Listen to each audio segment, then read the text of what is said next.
السلام علیکم ناظرین، میں ہوں ابراہیم کمبر۔ ناظرین، انتخابی اصلاحات کے حوالے سے حکومت نے اسپیکر کے ذریعے جو کمیٹی بنوائی ہے، اس کمیٹی کو لے کر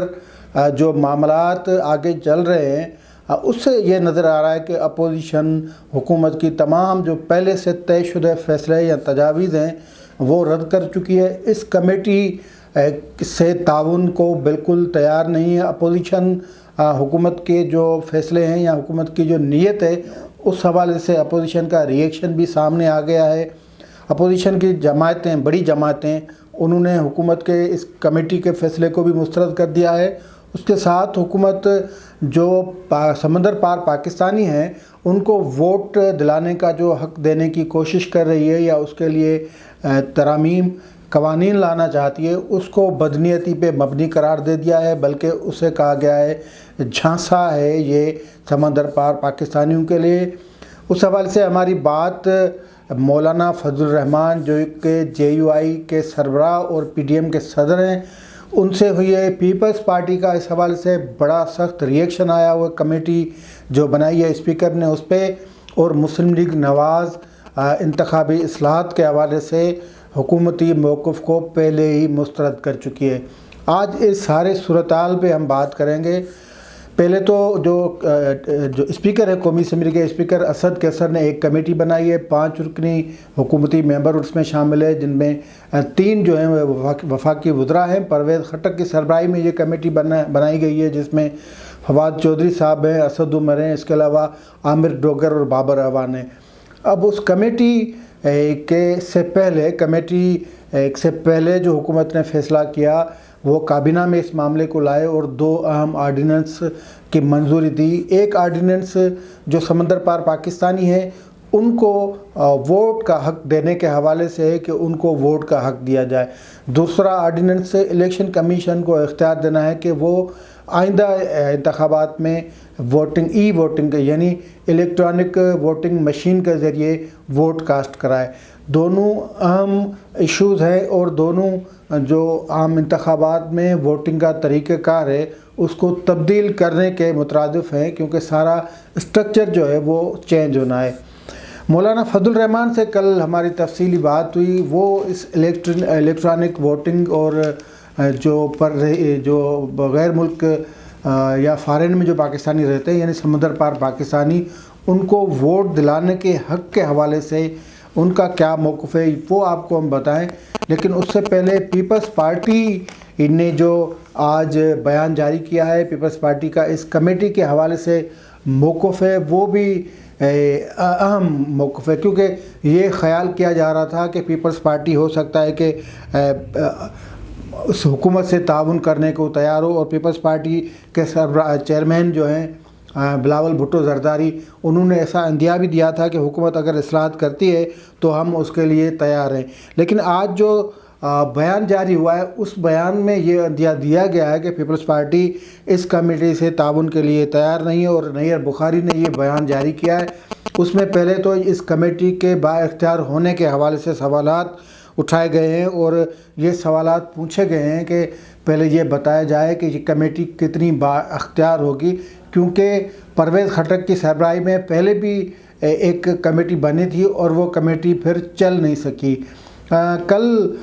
یہ جو پیپلز پارٹی کی طرف سے بیان آیا اس میں یہ کہا گیا ہے کہ پہلے یہ بتایا جائے کہ یہ کمیٹی کتنی با اختیار ہوگی، اور اسپیکر نے جو بیان جاری کیا ہے اس پہ بھی تنقید کی گئی ہے۔ وہ یہ کہا گیا کہ پیپلز پارٹی کی طرف سے کہ وہ بیان انتہائی غیر ذمہ وارانہ ہے۔ اسپیکر نے کہا ہے کہ وزیر اعظم کے حکم پر کمیٹی تشکیل دی گئی ہے، یعنی پارلیمنٹ کی جو خود مختاری یا بالادستی جو غیر جانبداری ہونی چاہیے وہ اس میں سے نکل جاتی ہے۔ پھر اگر اسپیکر خود ڈکٹیشن پہ کام کریں تو پھر معاملات کیسے چلیں گے، یہ پیپلز پارٹی کا موقف ہے، اور یہ موقف ہے کہ وزیر اعظم نہیں دے سکتے ڈکٹیشن پارلیمنٹ کو، جبکہ اسپیکر نے کہا ہے کہ وزیر اعظم نے ایسی کمیٹی بنانے کو کہا تھا، تو اس لیے یہ کمیٹی بنائی گئی ہے۔ کمیٹیاں تشکیل دینے سے قبل اپوزیشن سے ورکنگ ریلیشن بنایا جائے، یہ پیپلز پارٹی کا موقف ہے، اور ورکنگ ریلیشن کا مطلب یہی ہوتا ہے کہ مفاہمت مشاورت ہونی چاہیے کہ قانون سازی کس طرح کی ہونا چاہیے۔ اس سے پہلے جو مسلم لیگ نواز کا موقف آیا تھا وہ بھی کچھ اس طرح تھا کہ یہ جو حکومتی کمیٹی ہے یا حکومت جو کچھ کر رہی ہے انتخابی اصلاحات کے حوالے سے، جو جس طرح 2018 میں RTS سسٹم کو بٹھانے کی سازش کی گئی تھی، اس طرح انتخابی اصلاحات بھی اس طرز پہ کیے جا رہے ہیں کہ کل کلاں اگر یہ ٹولز استعمال ہوتے ہیں، مشینری استعمال ہوتی ہے، تو اس کو بھی اس طرح استعمال کیا جائے گا۔ اور جو 2018 میں چور انتخابی اصلاحات کی بات کر رہے تھے، وہ اب کسے بیوقوف بنا رہے ہیں۔ شہباز شریف کی طرف سے جو لوگوں کو، طلباء کو جو لیپ ٹاپ دیے گئے تھے، تو ان کو تنقید کا نشانہ بنایا گیا، ان کو چور چور کہا گیا۔ اب یہ حکمران کس طرح انتخابی اصلاحات کی بات کرتے ہیں۔ اسی طرح مسلم لیگ نواز کا کہنا ہے کہ 3 سال الیکشن اور معاشی اصلاحات یا سیاسی انتقام کو ترجیح دینے والی حکومت اپوزیشن سے کس طرح، کس منہ سے بات کرے گی۔ یہ یعنی 2 جماعتوں کا موقف آ گیا۔ اب مولانا فضل الرحمان جو اس انتخابی اصلاحات کے حوالے سے بات چیت کر رہے ہیں، ان کا موقف وہ تھوڑا واضح بھی ہے، اور وہ یہ کہہ رہے ہیں کہ یہ جس طرح 2018 سے پہلے عمران خان صاحب یا تحریک انصاف نے پاکستان کے نوجوانوں کو جھانسا دیا تھا، جھوٹے دلاسے دیے تھے، جھوٹے آسرے دیے تھے، اور جھوٹے وعدے کیے تھے، جھوٹے اعلانات کیے گئے تھے، تو 3 سالوں میں وہ پورے نہیں ہو سکے۔ تو یہ جو فارن جو پاکستانی شہری ملک سے باہر رہتے ہیں، مختلف دنیا کے مختلف ممالک میں رہتے ہیں، اب ان کو ووٹ دلانے کا حق ان کے لیے ایک نیا جھانسا ہے۔ مولانا فضل الرحمان سے ہماری تفصیلی گفتگو ہوئی۔ ہمارا سینئر دوست ہیں شاکر سولنگی، وہ بھی اس ملاقات میں تھے، بلکہ انہوں نے ارینج کروائی تھی۔ تو ہم نے ان سے اس انتخابی اصلاحات کے حوالے سے سوالات کیے۔ ان پہ ان کا موقف کلیئر تھا کہ اس حکومت کو ہم تسلیم ہی نہیں کرتے، تو پھر حکومت کے ساتھ انتخابی اصلاحات کے حوالے سے ہم کیسے بیٹھ سکتے ہیں۔ اور انتخابی اصلاحات کے حوالے سے مولانا فضل الرحمان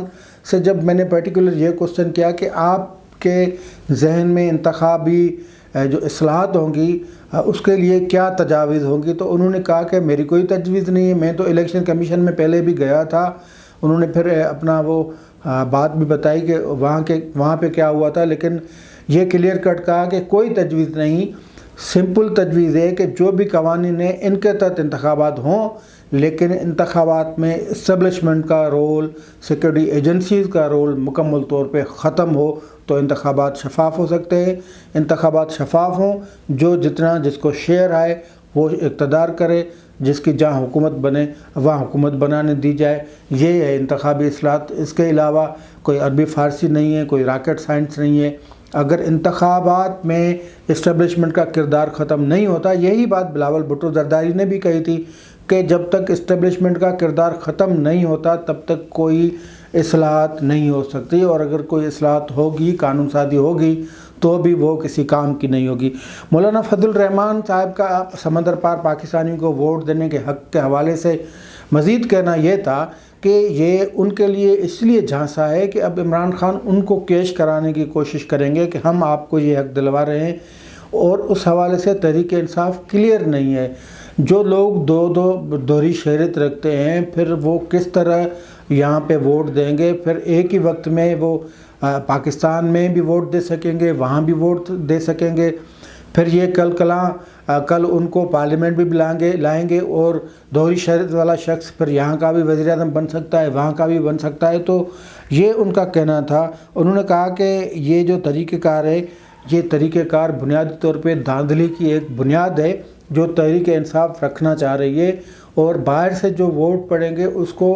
چکاس کرنے کے لیے، چیک کرنے کے لیے کوئی میکانزم نہیں ہوگا۔ الیکشن کمیشن کی استعداد اتنی نہیں کہ باہر سے جو ووٹ پڑے ان کو وہ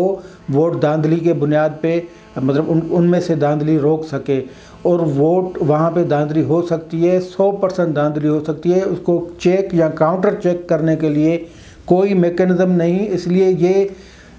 جو طریقہ کار ہے کوئی فیزیبل ہی نہیں۔ یہ جو انہوں نے تجویز دی ہے، اس تجویز کو نہ فقط مسترد کیا جاتا ہے، لیکن اس تجویز پر عمل ممکن نہیں۔ اور دوسری بات یہ ہے کہ اس میں جو تحریک انصاف کی بدنیتی شامل ہے، اور بدنیتی کی بنیاد پہ کوئی قانون سازی جو وہ نہیں ہو سکتی۔ تیسری بات مولانا فضل الرحمان نے یہ کہی کہ یہ کس طرح ممکن ہے کہ کچھ ممالک ایسے ہیں جہاں پہ پاکستانی رہتے ہیں لیکن وہاں پہ سیاست پہ پابندی ہے، وہاں پہ الیکشن نہیں ہوتی، جیسا کہ انہوں نے سعودی عرب کا مثال دی، عرب ریاستوں کی مثال دی، تو پھر وہاں پہ جو شہری رہتے ہیں اس کے لیے میکینزم وہ کس طرح بنے گا؟ وہاں پہ سیاست پہ پابندی ہے، متحدہ عرب امارات میں سیاست پہ پابندی ہے، تو پھر وہاں پہ آپ لوگوں کو کس طرح کنونس کریں گے؟ تو یہ بھی پاسبل نہیں۔ یہ ناممکنات جو چیزیں تھیں وہ مولانا فضل الرحمان صاحب نے رکھی، اور اگلی بات انہوں نے کی کہ یہ ان کا انحصار یورپ، امریکہ، ان ملکوں پہ ہے، اور ان ممالک میں باقی جماعتوں کے بھی سپورٹر ہیں، ووٹر ہیں، لیکن پھر ایسی صورتحال پیدا ہوتی ہے اگر ہماری جماعت کے وہاں پہ ووٹر ہوں اور میں دورہ کرنا چاہوں لیکن مجھے کوئی یقین نہیں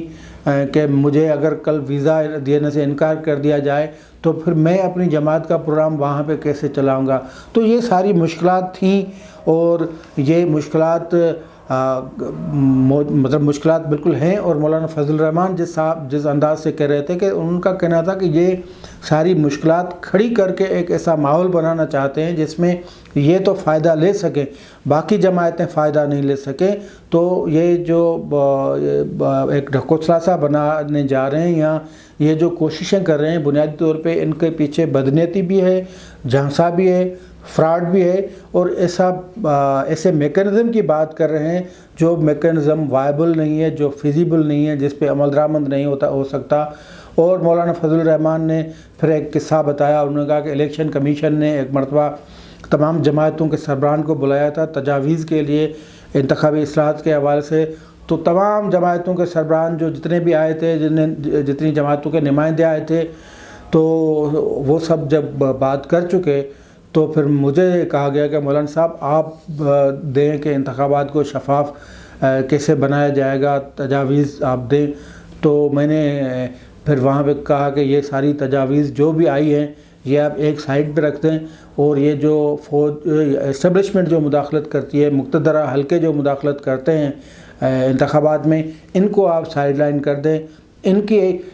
جو عمل دخل ہے وہ مکمل طور پہ اس کو آپ بین کر دیں، آپ اچھے نتائج لے کے آئیں گے، آپ کے انتخابات شفاف ہوں گے۔ یہ تجویز بالکل جائز اور درست ہے۔ الیکشن کمیشن جس کے کچھ انفرادی اقدامات سے لگ رہا ہے کہ الیکشن کمیشن اب خود مختار ہونے جا رہا ہے اور اپنے فیصلے خود کرتا ہے، تو اب دیکھتے ہیں کہ الیکشن کمیشن وسیع پرسپیکٹ میں یعنی عام انتخابات میں وہ اپنی خود مختاری کو برقرار رکھتا ہے، اور ایسے جو دخل انداز ادارے ہیں ان کی مداخلت روک سکتا ہے یا نہیں، لیکن یہ معقول تجویز ہے، اور اس سے ہی انتخابات شفاف ہو سکتے ہیں کہ مقتدر حلقوں کی جو مداخلت ہے اس کو بند کیا جائے۔ آج کے لیے اتنا ہی، دیجیے اجازت، اللہ حافظ۔